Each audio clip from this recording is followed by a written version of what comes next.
മക്കൾ കാണുന്നത് എത്ര ഡേഞ്ചറസ് ആണെന്നറിയാം. നിങ്ങൾ ഒരിക്കൽ കൗൺസിലിങ്ങിന് വന്നതാണ് ഒരു ഭാര്യയും ഭർത്താവും. ഇവരുടെ പ്രശ്നം കുടുംബ പ്രശ്നമാണ്.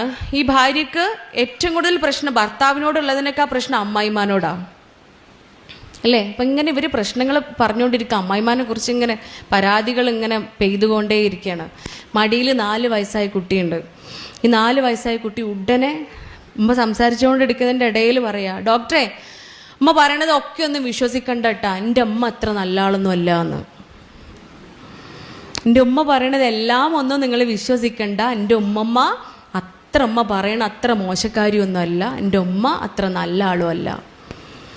ഇവിടെ ചിന്തിക്കേണ്ടത് എന്താണെന്നറിയോ? ആ കുഞ്ഞ് 7 വയസ്സ് വരെ മാത്രം തലച്ചോറ് വളരുന്ന, ബ്രെയിനിൻ്റെ ഗ്രോത്ത് സംഭവിക്കുന്ന ആ കുഞ്ഞിൻ്റെ തലച്ചോറിനകത്ത് വെറുപ്പിൻ്റെയും വിദ്വേഷത്തിൻ്റെയും പകയുടെയും വിത്തുകളല്ലേ നമ്മൾ പാകുന്നത്, അല്ലേ? ഇതാണ് ഈ വിത്തുകളാണ് വളർന്ന് വലുതാവുക.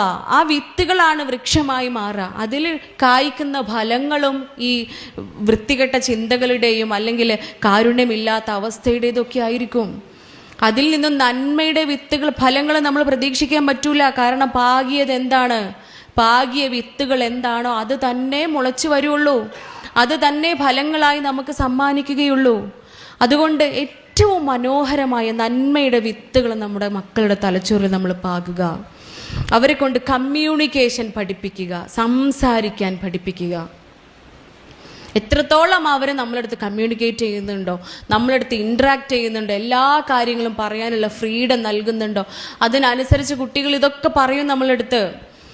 എൻ്റെ ഹസ്ബൻഡ് നൗഷാദൊക്കെ ചെയ്യുന്ന ഒരു കാര്യമാണ്. കുഞ്ഞും നാൾ മുതലേ മക്കളെ സ്കൂളിലാക്കിയത് മുതലേ 2 പേരെ അൽഫിത്രയിലാണ് പഠിപ്പിച്ചിട്ടുണ്ടായിരുന്നത്. 2:45 അൽഫിത്രയിലാക്കും. അന്നേ സ്കൂളിൽ പോയി വരുന്ന സമയത്ത് മക്കളെടുത്ത് പറയും, വീട്ടിൽ അന്ന് ജീവിതത്തിലുണ്ടായ സ്കൂളിലുണ്ടായ 5 നന്മകളും 5 സന്തോഷങ്ങളും 5 സങ്കടങ്ങളും ഉപ്പാനോട് പറഞ്ഞിട്ടേ ഉറങ്ങാൻ പാടുള്ളൂ.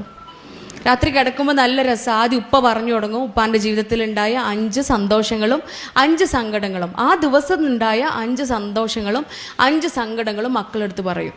പിന്നെ വലിയ മോൻ പറയാൻ തുടങ്ങും 5 സന്തോഷവും 5 സങ്കടവും. പിന്നെ രണ്ടാമത്തെ ആൾ പറയും 5 സന്തോഷവും 5 സങ്കടവും.